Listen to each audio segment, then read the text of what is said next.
আমি পুনৰ দেখুৱাই আছোঁ ইতিমধ্যে জ্ঞানন্দ প্ৰতাপ সিঙে আহি পেলাই ইয়াত পৰিস্থিতি পৰ্যবেক্ষণ কৰিছে আৰু আমি ইয়াত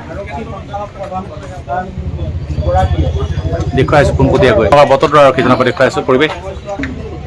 পুনৰ দেখুৱাই আছোঁ অতি কঠোৰভাৱে শাস্তি বিহাৰ দাবী কৰিছে ৰাইজে যি এক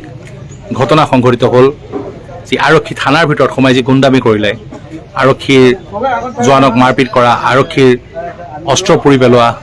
বাহনত অগ্নি সংযোগ কৰা যি এক ঘটনা হ'ল সেই ঘটনাৰ বিৰুদ্ধে কিন্তু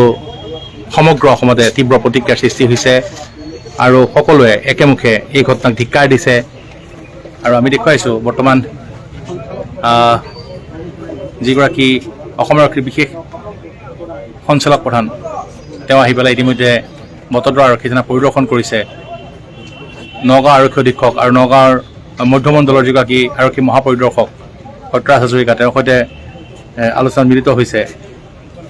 আৰু কেনেদৰে ঘটনা সংঘটিত হ'বলৈ পালে কিয় হ'ল এই সমূহ বিষয়ে তেওঁ পৰিস্থিতি বুজ লৈছে পৰ্যালোচনা কৰিছে আৰু আমি দেখুৱাই আছোঁ বতৰদ্ৰাত এতিয়াও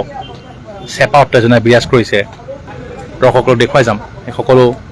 যি শেহতীয়া খবৰ আমি যোৱাকালিৰ পৰা এই বাতৰি প্ৰতিটো খবৰ আমি সম্প্ৰচাৰ কৰি আহিছোঁ আৰু বৰ্তমান ইয়াত আহি উপস্থিত হৈছেহি অসম আৰক্ষীৰ বিশেষ সঞ্চালক প্ৰধান জি পি সিং আৰু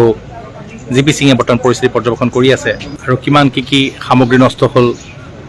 সেই বিষয়ে বুজ লৈছে বহু কেছ ডায়েৰী পোৱা হৈছে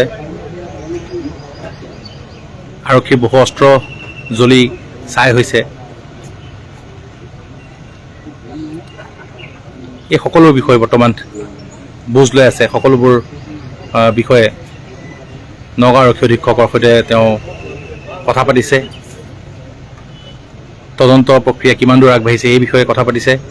আৰু কি ব্যৱস্থা লোৱা হ'ব যি এক দুঃসাহস কৰিলে অসম আৰক্ষীক থানাৰ ভিতৰত সোমাই প্ৰহাৰ কৰা অসম আৰক্ষী থানা জ্বলাই দিয়া সেই ঘটনাৰ পিছত বৰ্তমান সমগ্ৰ অসম আৰক্ষীৰে তীব্ৰ প্ৰতিক্ৰিয়াৰ সৃষ্টি হৈছে ইতিমধ্যে যিগৰাকী মহাপৰিদৰ্শক তেওঁ কৈছে যে এয়া আমাৰ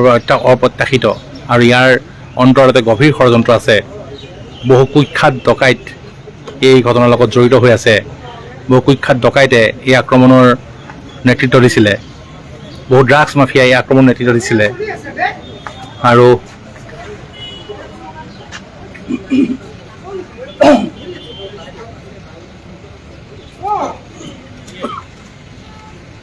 বৰ্তমান যিগৰাকী অসম আৰক্ষীৰ বিশেষ সঞ্চালক প্ৰধান তেওঁ আহি পেলাই বতদ্ৰা আৰক্ষী থানাত বৰ্তমান